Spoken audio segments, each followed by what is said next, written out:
नमस्कार दोस्तों, विनेश फोगाट देश लौट रही हैं। पेरिस ओलंपिक 2024 में विनेश दुर्भाग्यपूर्ण तरीके से मेडल लाने से चूक गई।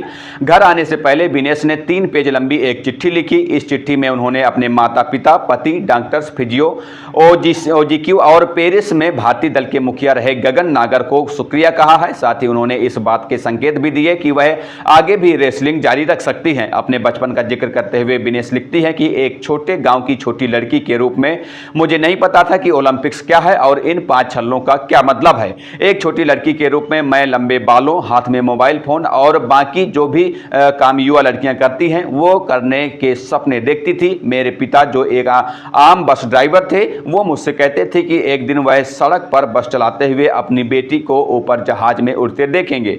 वो कहते थे कि केवल मैं ही उनके सपने को हकीकत में बदल पाऊंगी। माँ के बारे में विनेश लिखती है कि मेरी माँ, इनके जीवन के संघर्षों की अलग कहानी लिखी जा सकती है।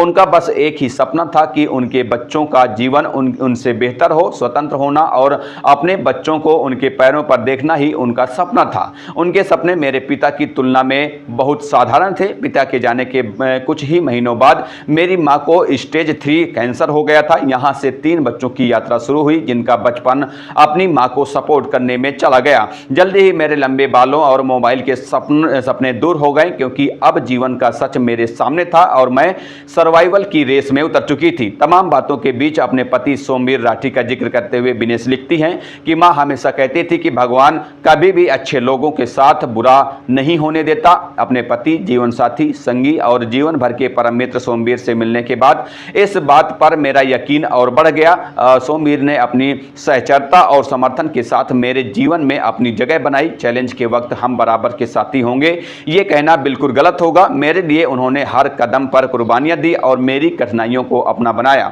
हमेशा मुझे शील्ड करते रहे। उन्होंने मेरी यात्रा को खुद से ऊपर रखा और पूरी निष्ठा, लगन और ईमानदारी के साथ अपना साथ पेश किया। अगर वो नहीं होते तो मैं यहाँ होने की कल्पना भी नहीं कर सकती थी।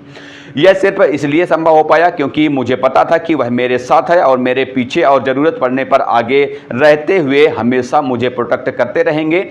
विनेश ने इस चिट्ठी में doctor दिनसा Pardiwala, doctor when Patrick Lombard, physiotherapist Ashwini Patil और अपने पर्सनल कोच वालर अकोस को भी शुक्रिया कहा। अंत में अपने भविष्य पर विनेश लिखती हैं कि कहने को बहुत कुछ है, लेकिन इसे बयां करने के लिए शब्द कभी भी काफ़ी नहीं होंगे। जब वक्त ठीक लगेगा शायद मैं फिर बोलूँगी। 6 अगस्त की रात और 7 अगस्त की सुबह तक मैं बस इतना कहना चाहती हूं कि हमने हिम्मत नहीं हारी, हमारे एफर्ट्स नहीं रुके और हमने सरेंडर नहीं किया। लेकिन घड़ी रुक गई और समय उचित नहीं था। ना ही मेरा भाग्य, मेरी टीम, मेरे साथी भारतीयों और मेरे परिवार।